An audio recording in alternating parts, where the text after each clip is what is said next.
Hey there, Congregation 13. This is Rob, and I want to talk to you today about courage.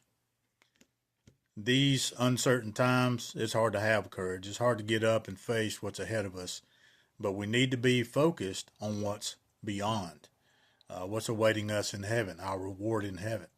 And that will help us to face whatever's in front of us with courage.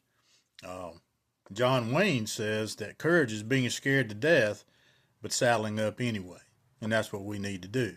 And our Lord Jesus gives us a good example of this in Luke chapter 22, verses 39 through 46, when he's praying in the Garden of Gethsemane. Um, he knew what was coming. In his flesh, he knew the pain and the suffering that was coming. But in his spirit, of course, he also knew of the glory that was ahead. So in 39 and 40, he goes out with his disciples to Gethsemane, and then he instructs them to pray that you will not enter into temptation. So he was telling them what they needed to do to handle this, because that's what he was about to do and show an example for that. So he withdrew from about a stone's throw, and he knelt down and began to pray. And he said, Father, if you are willing, remove this cup from me, but not my will, but yours be done. Now an angel of heaven appeared and strengthened him.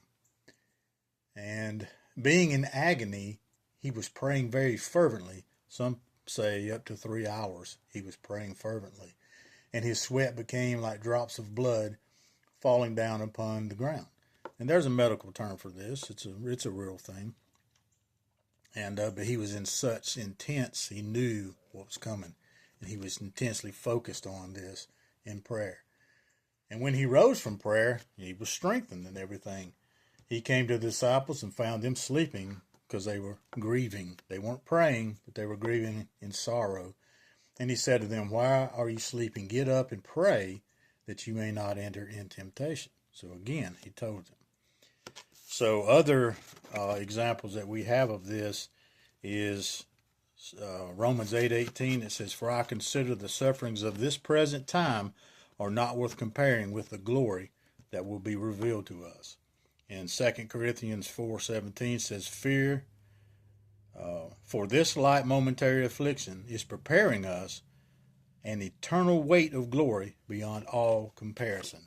And that's what Jesus knew, and that's what he's conveying to us. Your glory is coming. Face today with courage. Love y'all.